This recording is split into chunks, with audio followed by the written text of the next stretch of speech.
नमस्कार। चुनावको बेला हामी कति धेरै कुराहरू देख्छौं, होइन त? तर के हामीले कहिले सोचेका छौं यो सबैलाई एउटा नियमको दायरामा बाँधेर निष्पक्ष बनाउने त्यो एउटा बलियो डोरी के हो?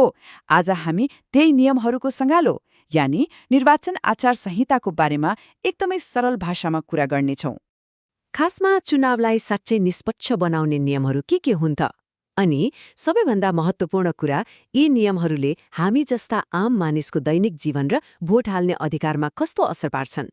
ल, अब ढिला नगरौं, निर्वाचन आयोगले बनाएको यो महत्त्वपूर्ण दस्तावेजलाई सबैले बुझ्ने गरी केलाएर हेरौं। यसो सोच्नुस् त, एउटा दौड प्रतियोगिता जहाँ केही खेलाडीलाई अरूभन्दा अगाडिबाट दौडिन दियो भने के होला? त्यो दौड निष्पक्ष हुँदैन नि, होइन? हो, निर्वाचन आचार संहिताले गर्ने काम ठ्याक्कै यही हो। यसले सबै उम्मेद्वारलाई एउटै सुरुवाती रेखामा ल्याएर उभ्याउँछ, ताकि मतदाताले कुनै डर, त्रास वा लोभ लालचमा नपरिकन आफ्नो मनले चाहेको व्यक्तिलाई भोट दिन सकुन्। अब एउटा प्रश्न उठ्छ, यी नियमहरू मान्नुपर्ने चाहिँ कसले हो त? के यो उम्मेद्वार र राजनीतिक दलहरूको लागि मात्रै हो? त्यसो बिल्कुल होइन। यसको दायरा हामीले सोचे भन्दा धेरै फराकिलो छ। ल हेर्नुस् त, यो सूची कति लामो छ। अक्सर हामी के सोच्छौं भने नियम कानून त नेताहरूको लागि मात्र हो। तर त्यसो होइन रहेछ। सरकार, मन्त्री, कर्मचारी, शिक्षक, एनजिओ र सबैभन्दा महत्त्वपूर्ण कुरा, हामी मतदाता पनि यो नियमले बाँधेका छौं। यसको मतलब के हो भने निष्पक्ष चुनावको जिम्मेवारी कसै एकजनाको मात्र होइन, हामी सबैको काँधमा छ। ल, अब सबैभन्दा चाखलाग्दो विषयमा प्रवेश गरौं। चुनावको बेला उम्मेद्वारहरूले के गर्न पाउँदैनन्? यी नियमहरूले चुनाव प्रचार प्रसारको पुरै माहौललाई नै फरक पार्छन्।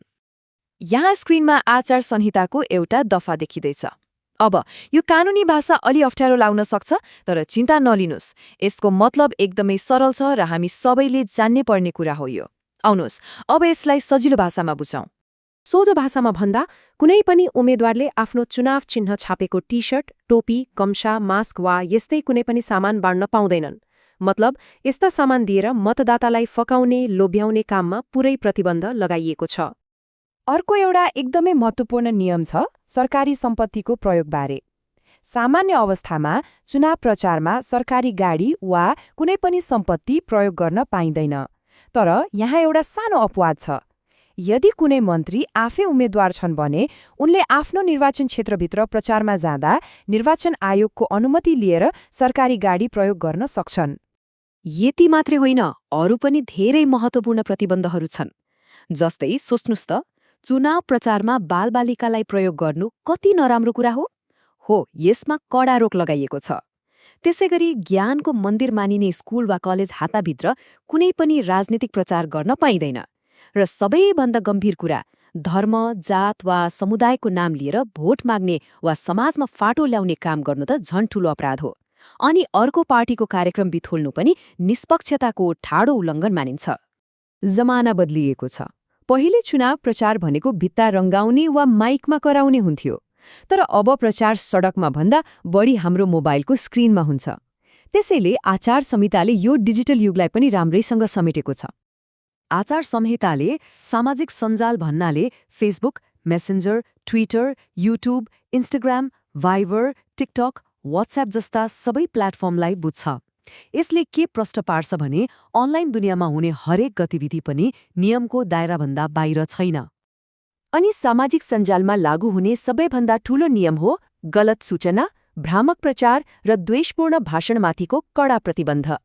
चुनावको बेला अनलाइनबाट समाजमा भ्रम छर्ने वा कसैप्रति घृणा फैलाउने कामलाई गम्भीर अपराध मानिन्छ। अनि कुरा यतिमा मात्रै सकिँदैन। कसैको चरित्र हत्या गर्ने गरी पोस्ट गर्न त पाइएन, निजी जीवनका कुराहरू उछाल्न पनि मिल्दैन। अनि त्यो चुनावको बेला च्याउ उम्रेसरी आउने फेक अकाउन्टहरू छन् नि, त्यो बनाउने खेल पनि अब बन्द। र सबैभन्दा ध्यान दिनुपर्ने कुरा के छ भने अरू कसैले हालेको गलत पोस्टमा झुकिएर लाइक वा कमेन्ट गर्यो भने पनि नियम उल्लङ्घन गरेको ठहरिन सक्छ। मतलब अब सोशल मिडिया चलाउँदा अलि चनाखो हुनै पर्यो। अब कुरा गरौं चुनावको सबैभन्दा संवेदनशील समयको, यानि मतदान हुनुभन्दा ठीक अगाडिको समय। यसलाई स्थिर समय वा अंग्रेजीमा साइलेन्ट पिरियड भनिन्छ। मतदान सुरु हुनुभन्दा ठिक 48 घण्टा अगाडिदेखि यो स्थिर समय सुरु हुन्छ र यो मतदान नसकिएसम्म कायम रहन्छ। यो समयको मुख्य उद्देश्य के हो भने मतदाताले कुनै पनि दबाव वा होहल्ला बिना शान्त दिमागले आफ्नो अन्तिम निर्णय लिन सकुन्।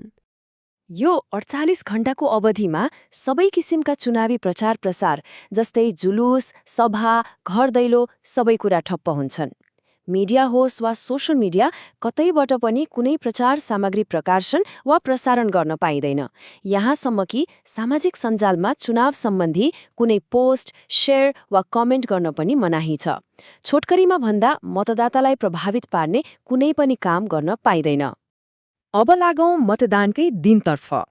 मतदान केन्द्रभित्र छिर्दा कुनै पनि व्यक्तिले कुनै दल वा उम्मेद्वारको चुनाव चिन्ह भएको वा त्यसलाई सङ्केत गर्ने कुनै पनि लुगा, ब्याज वा सामान लगाउन वा देखाउन पाउँदैन। यो नियमले मतदान केन्द्रलाई निष्पक्ष र शान्त बनाइराख्न मद्दत गर्छ। अहिलेसम्म हामीले नियम कानूनका धेरै कुरा गर्यौं, तर के निष्पक्ष चुनावका लागि नियम मात्रै भएर पुग्छ त? पक्कै पुग्दैन। यसमा आम नागरिकको भूमिका सबैभन्दा महत्त्वपूर्ण हुन्छ। आउनुहोस् अब हेरौं यसमा हामी कसरी सहभागी हुन सक्छौं। एउटा एकदमै मननीय भनाइ छ, निष्पक्ष चुनाव निर्वाचन आयोग वा उम्मेद्वारको मात्र जिम्मेवारी होइन, यो त हरेक नागरिकको जिम्मेवारी हो। यो आचार संहिताको मूल आत्मा पनि यही हो। लोकतन्त्रलाई बलियो बनाउने जिम्मा हामी सबैको हो। जब हामी भन्छौं कि निष्पक्ष चुनाव हामी सबैको जिम्मेवारी हो, तब एउटा प्रश्न स्वतः उठ्छ, आखिर एक सचेत नागरिकको रूपमा गर्न चाहिँ के सकिन्छ त? त्यसो भए हामी के गर्न सक्छौं त? पहिलो कुरा, आज हामीले चर्चा गरे जस्तै यी नियमहरूबारे जानकार बनौं। दोस्रो, आफ्नो भोटलाई अमूल्य सम्झेर कसैको डर, दबाव वा पैसाको लोभमा नपारौं। र सबैभन्दा महत्त्वपूर्ण, यदि कतै आचार संहिता मिचिएको देखियो भने चुप लागेर नबसौं, तुरन्त सम्बन्धित निकायमा उजुरी गरौं। याद राखौं, हाम्रो एउटा सचेत कदमले निर्वाचन प्रणालीलाई स्वच्छ बनाउन ठूलो मद्दत पुग्छ। ल, लोकतन्त्रको यो महापर्वलाई सफल बनाउने जिम्मा हामी सबैको हो।